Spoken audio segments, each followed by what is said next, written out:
Transcription number 127, speed 100 words per minute, start. Mr. Deputy Chairman, after hearing this discussion, which has been threadbare, there is very little new to be said on the subject, and I will just say a few words by way of expression of the public views on this important matter. As we have seen since morning, there is no section of the House which has welcomed this matter. This is apprehended to be unnecessary because we have seen there are two main things as far as this amending bill is concerned. One is in regard to the summary eviction of the occupants, and the other is unauthorized occupation. I would like to say that it may be that administratively the government is faced with some difficulty, but as it has been stressed in this house, this question is more of a human nature than of any other administrative difficulty. Who are the people who are affected by this matter? In the first instances, they are very poor people who are living in slums and in those undesirable conditions, or they are refugees from Pakistan. We have seen that even rich people who came to India as refugees have had to take shelter in any corner or in the verandas or on the pavements wherever they could find a little accommodation, and they lived for years under conditions which were most unhealthy and undesirable. In due course of time, these people have been able to put some roof over their heads. As it is, it seems that the provisions which are sought to be provided in this amending bill are very innocuous.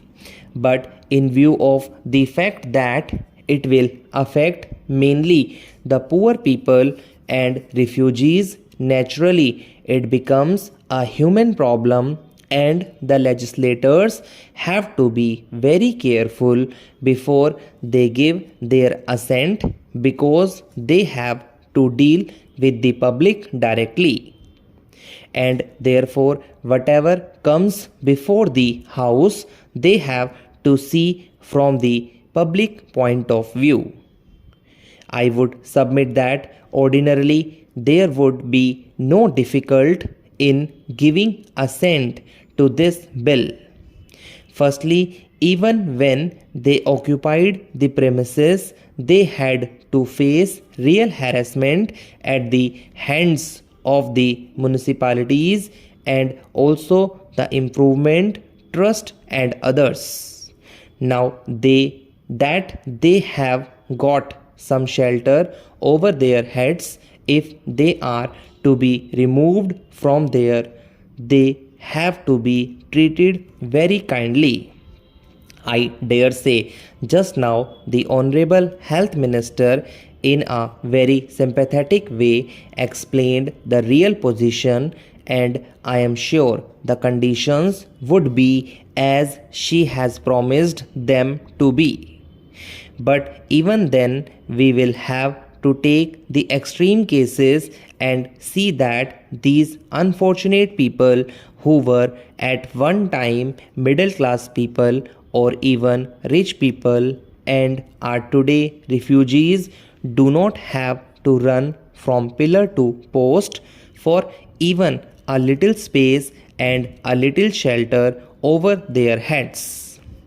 If due to some mistake of the authorities or red tapeism, or due to ordinary administrative difficulties, the lower authorities take a strong view of it, then their condition would become really harassing and very inconvenient. I would therefore submit that this summary eviction is a great sting in dealing with such kind of people who are very poor and especially who are refugees. As far as the land is concerned or the premises are concerned, government already possesses the authority and power. Now they want to extend this authority even to the houses, and therefore this summary eviction is rather an objectionable thing. I do not know what difficulty the government feels in not going to the law court whenever any person becomes unreasonable and he has to be removed and he does not want to go.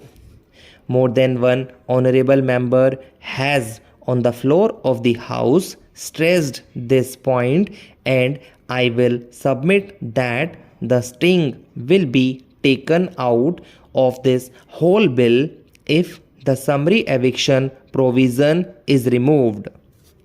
In case of necessity, the government, like any other private individual, can go to the law court. Secondly, in regard to unauthorized occupation, also this provision has been made in clause 4C. This new clause becomes a little difficult to be understood in the sense that a man is unauthorized although a previous authority had authorized him to occupy that premises or that house. Now the government seeks to get the power to even declare that men who at one time had been authorized to be now unauthorized. This is also a very inconvenient provision as far as the poor people are concerned. Well, I know that once government bring a mayor before this house, government rarely want to retrace their steps. The government is determined to have this bill passed. If the house had been left free, probably it would reject it, and this amending bill will never be passed, but by the employment of whip they would be able to pass it. I would in that case submit to the honorable minister that when such occasions arise, when a person has to be evicted, alternative accommodation should be provided to such an unfortunate person near his place of occupation and near the place where he has got work. Of course, the Honorable Health Minister, as a lady and also as a humanitarian, and because of the portfolio she holds, is very kind-hearted, and she has given us a very special assurance that these people will be given every facility and it will be treated as a human problem even after passing the bill. She has also told us how under the new conditions people have appreciated the position. But even then, why are these people living in the slums? They are living there because they have no other means.